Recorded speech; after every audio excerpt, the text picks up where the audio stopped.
Hello guys, and welcome to our first video.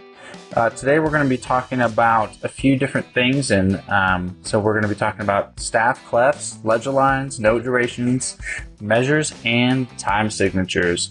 So feel free to comment any questions that you want to hear answered if you're watching the premiere of this, and if you're watching the recorded of this, then you can also message us any questions that you guys would like answered in the future.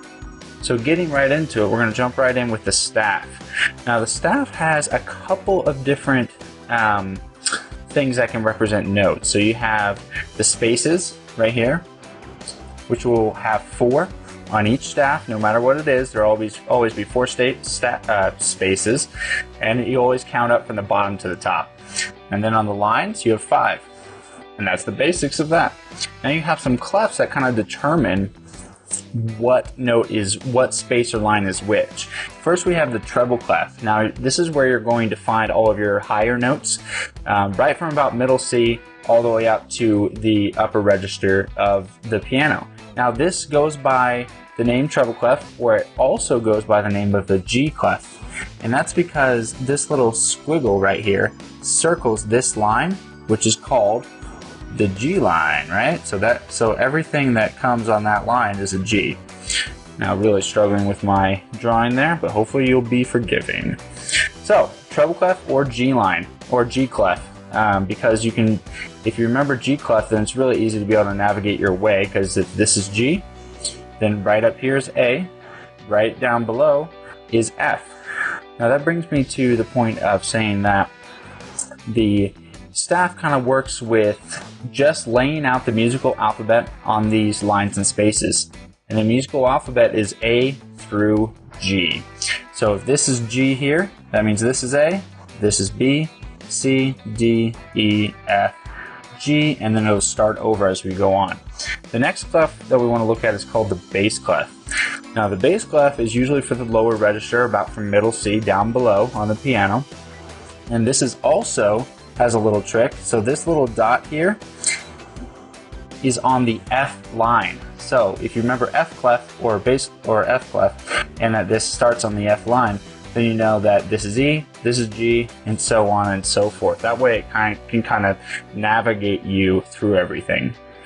Continuing on, next we have what's called ledger lines. Now right here with both these clefs together, this is actually called, when you have both these things together, it's called the grand staff. And it's separated by a line right here in the middle, okay? Now, back to ledger lines. Ledger lines are basically the lines that appear after you get off of the regular staff. So if I'm way down here and I need to go to a note that's even lower below, I need to add these lines so that we're still able to navigate where we are on the staff. The next thing we want to talk about is note durations. I really love this chart.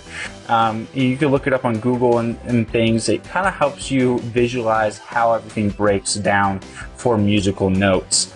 This one up here is called the whole note, and that top one there is called the whole note. Now if you kind of base all of your knowledge off of that one, using math you'll be able to figure out and remember all of these other ones. So whole note gets 4. Which means this one down here, the half note gets half of a whole note. So it gets 2, and so on and so forth. This one right here is called the quarter note. So that means it gets 1. Then we have the 8th note, which is going to get a half. Then we have a 16th note that is going to get a quarter of a beat, right?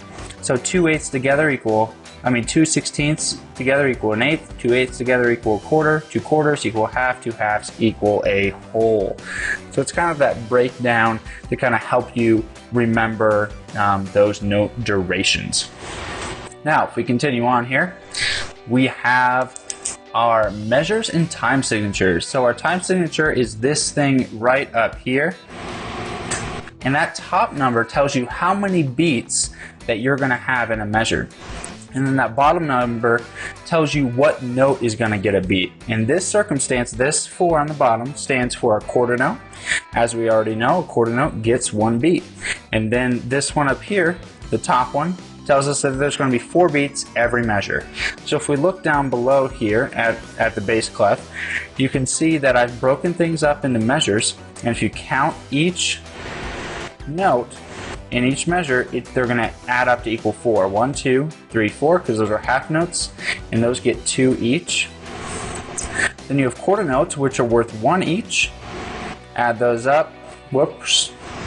Add those up, you get 4. And then your whole note, which is worth 4.